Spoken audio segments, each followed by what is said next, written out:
अल्हम्दुलिल्लाहि रब्बिल आलमीन वस्सलातु वस्सलामु अला सय्यदिल अंबियाइ वल मुरसलीन मुहम्मदिन व अला आलिहि व अस्हाबिहि अजमईन व औज़ु बिल्लाहि मिनश शैतानिर रजीम बिस्मिल्लाहिर रहमानिर रहीम वलिल्लाहि अलन नासि हिज्जुल बैति मन इस्तताअ इलैहि सबीला वक़ाल नबी सल्लल्लाहु अलैहि वसल्लम फमन हज्ज फलम यरफुस वलम यफसुक रजा का यौमिन वलदत उम्मुहु रवाहुल बुखारी व मुस्लिमुन। हज़रात, अल्लाह रब्बुल इज़्ज़त की इनायात, उसकी रहमतें और बरकतें मुसलसल हम पर नाजिल होती रहती हैं। अभी हमने 10-15 दिन भी हुए, 10 दिन हुए कि इस्लाम का एक अजीम रुकन रोज़ा रमज़ानुल मुबारक में उसे अदा किया, और अल्लाह ताला ने जिसको जितनी तौफ़ीक दी हस्ब तौफ़ीक वो उसने इबादत की, दुआएं की, तिलावत की और नेक आमाल किए, सदक़ात किए, खैरात किए। और उसके बाद जैसे ही रोज़ा ख़त्म होता है रमज़ानुल मुबारक का महीना, इस्लाम का आखिरी 5वां रुकन जो है हज के अय्याम शुरू हो जाते हैं। यानी रोज़े और हज में बड़ा कुर्ब है, कोई फसल नहीं है। जैसे ही चाँद हमने शव्वाल का देखा, ईद उल फित्र हमारी इस्लामी तहज़ीब का वो त्यौहार है, उसको हमने मनाया तो अय्याम हज में मनाया। वलिल्लाहि अलन्नासि हिज्जुल बैत मन इस्तताअ इलैहि सबीला, यह हज की फ़र्ज़ियत को बयान कर रहा है। और अल हज अशहुरुम मालूमात फमन फ़रज़ फ़ीहिन्नल हज फ़ला रफ़स वला फ़ुसूक वला जिदाल। ये हज के अय्याम के आगाज़ को बतला रहा है। या अय्युहल्लज़ीना आमनू कुतिबा अलैकुमुस्सियामु कमा कुतिबा अलल्लज़ीना मिन क़ब्लिकुम लअल्लकुम तत्तक़ून। यह रोज़े की फ़र्ज़ियत और मशरूइयत को बयान कर रहा है। हज इतना अजीम रुकन है, ये माली इबादत भी है और बदनी इबादत भी है। रोज़ा बदनी इबादत है, क़ल्बी इबादत है, रूहानी इबादत है। नमाज बदनी इबादत है, क़ल्बी इबादत है, रूहानी इबादत है। ज़कात माली इबादत है। हमारे रूह और जिस्म इसी से मुरक्कब इंसान होता है। अगर इंसान है तो उसके अंदर रूह का पाया जाना ज़रूरी है। इंसान असल में नाम है उसके रूह का। अगर जिस्म में रूह है तो वो इंसान है, रूह निकल गई तो लाश है। और जिस्म उसके लिए एक बर्तन की तरीके से है। अगर बर्तन में दूध है तो बर्तन भरा हुआ है तो उसकी हिफाजत करते हैं, और न सिर्फ बर्तन रहता है तो कहीं किनारे रख देते हैं।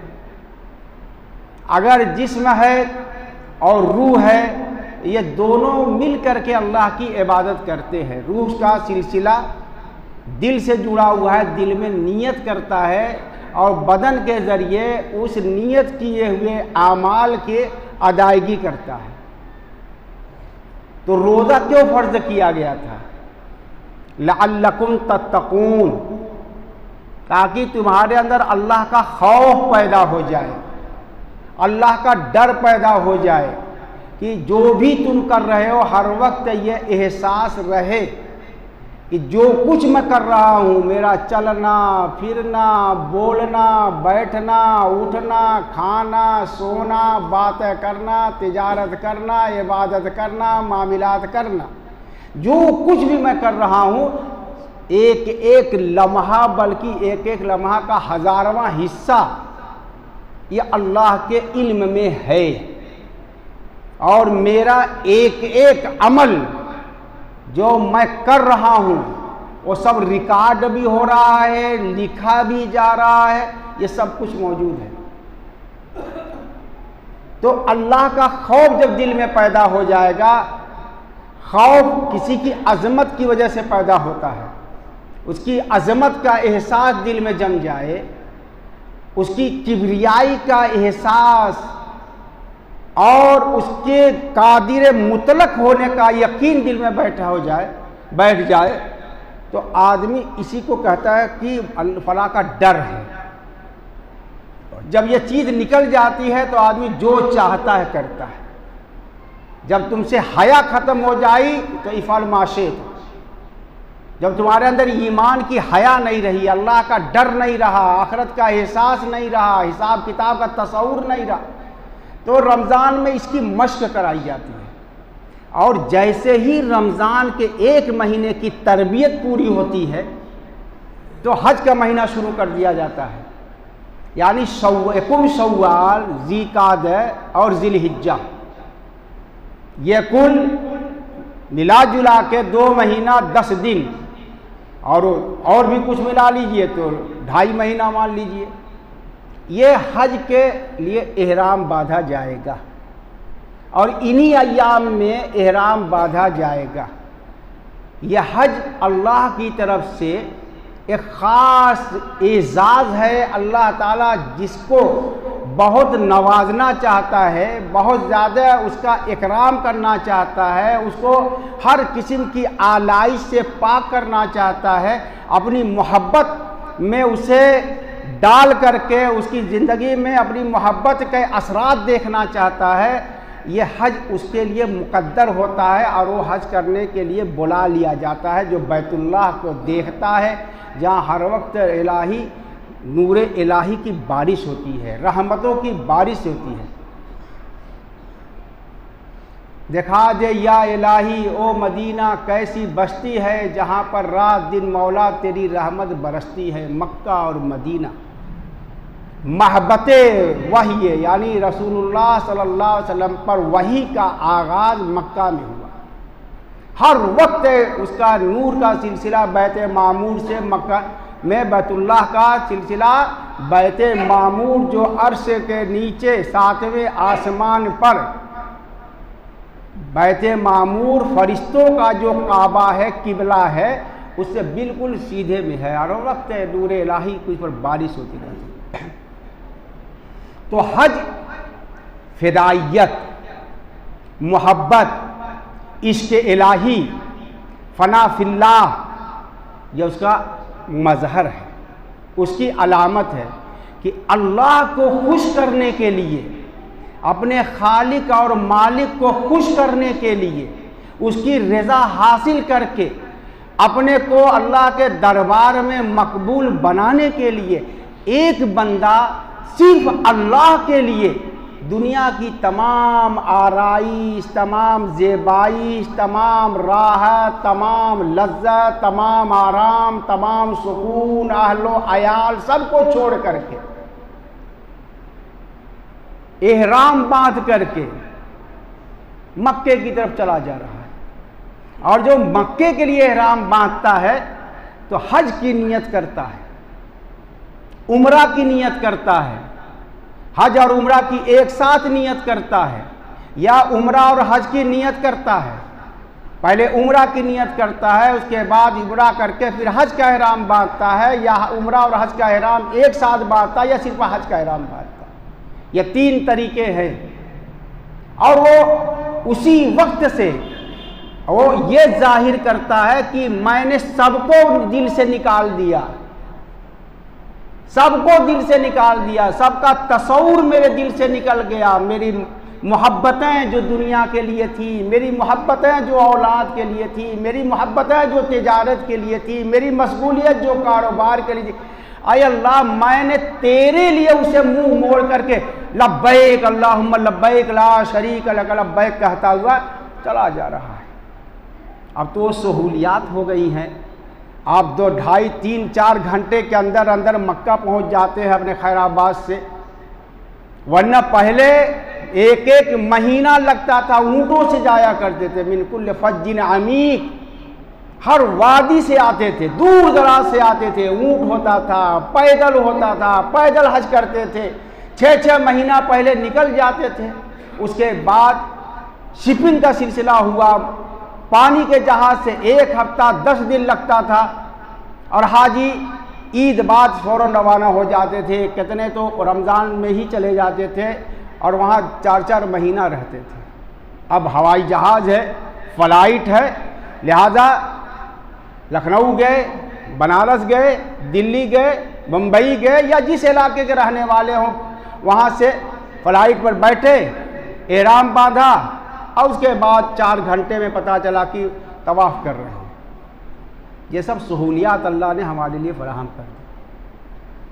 लेकिन हज के लिए अल्लाह ताला की मोहब्बत ही है जो आदमी को दौड़ाती है।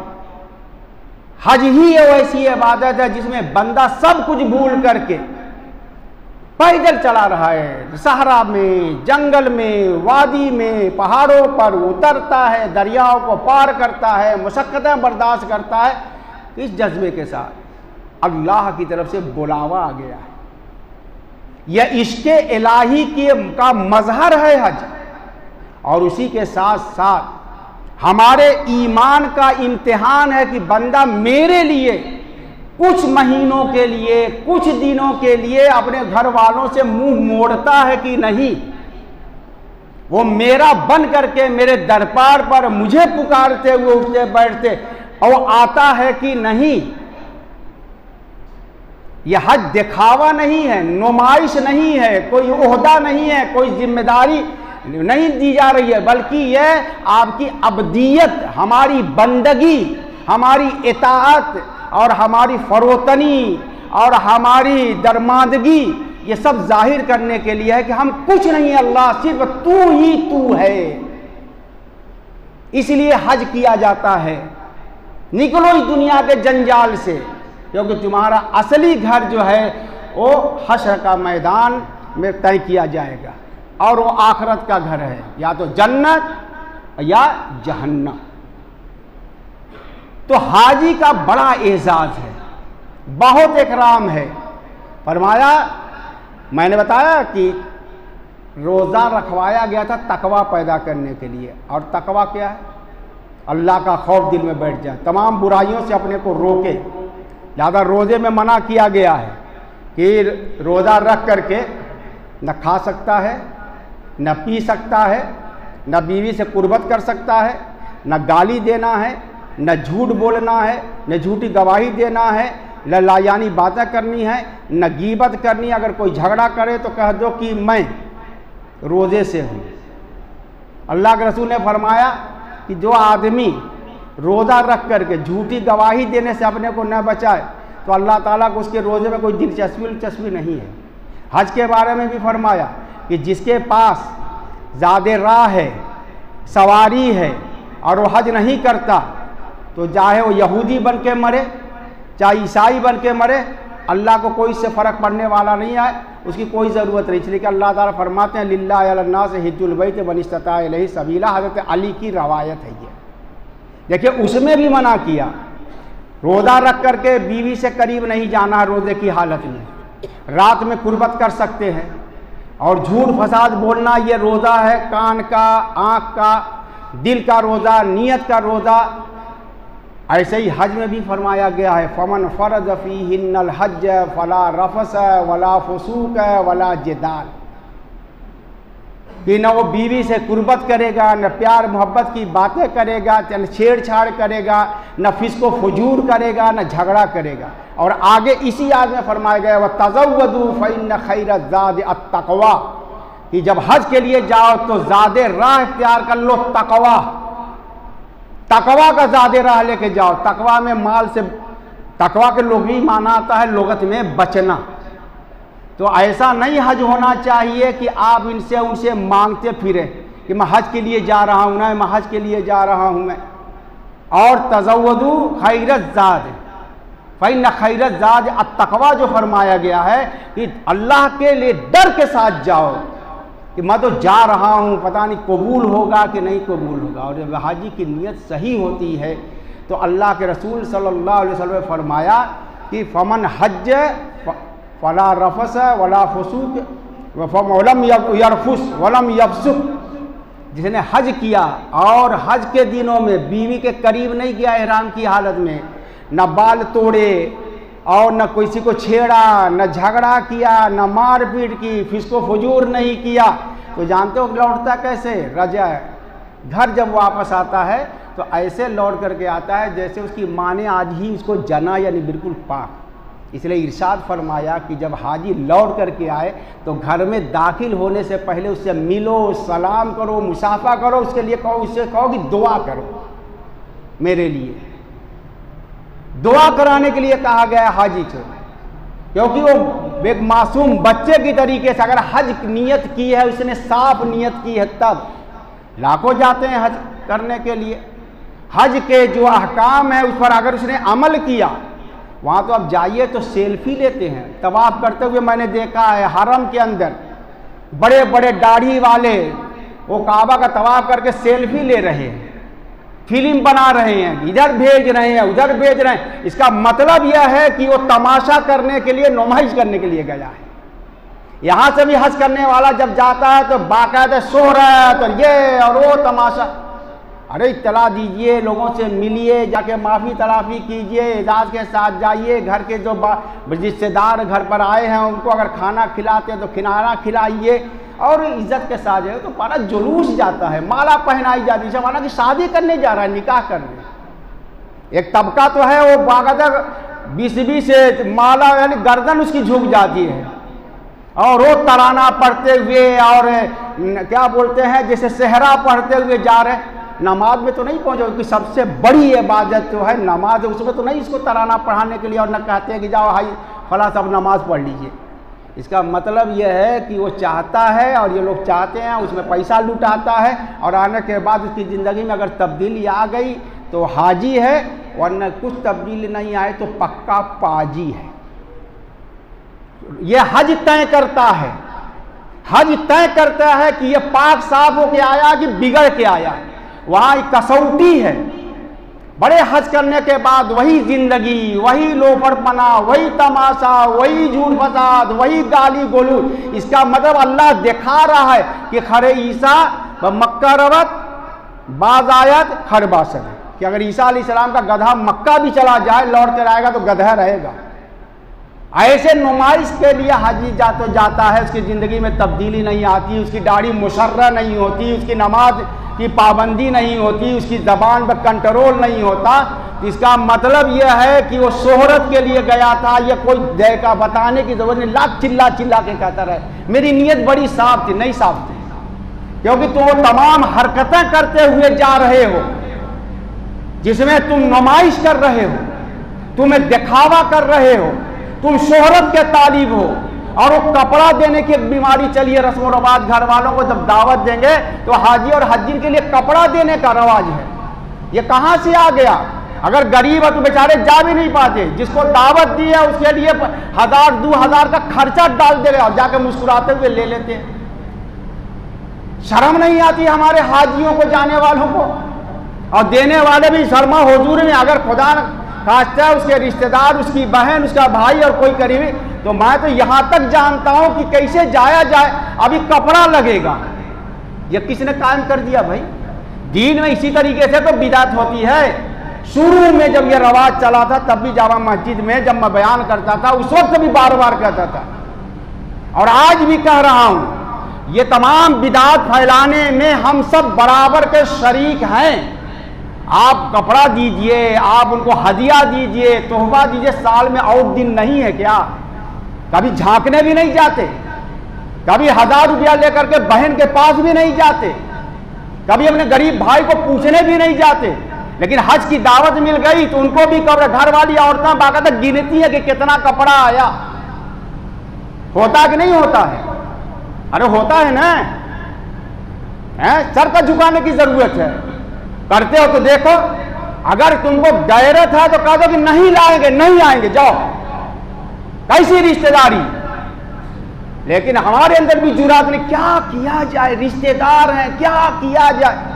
ऐसे ही दीन के अंदर खुराफात हम खुद पैदा करते हैं और मिलते हैं, मुझसे तो बहुत मिलते हैं ना, दर्द बयान करेगा जी कि बड़ी खराबी है, बड़ी खराबी है। वो खराबी में आप कितना हिस्सादार हैं, रोकने में कितने, क्या किया जाए, ये एक जवाब होता है। मत पूछिए, फिक्रमंदी का इजहार क्यों कर रहे हैं, क्या किया जाए, करो कि नहीं जाऊंगा मैं, हमने तो किया है, जाना तो जाओ, तो करो। ये तमाम चीज़ों का ख्याल करना चाहिए। अब ये हज का सिलसिला चलेगा और हज के लिए मैं ही बयान जुमा रहा, इसी हज के मौजू पर मुख्तलिफ बातें मैं बताता रहूँगा इंशाअल्लाह, लेकिन इसको सिर्फ तकरीर के तौर पर न सुना जाए। हम लोग तकरीर के तौर पर सुनते हैं, सिर्फ कोई चीज़ रहेगा बड़ा अच्छा कह दिए, साफ साफ कह दिए, ठीक है आपने कुछ किया, क्या किया जाए, वही जवाब है, वाक़िर दावाना अनिल हम्दुलिल्लाहि रब्बिल आलमीन।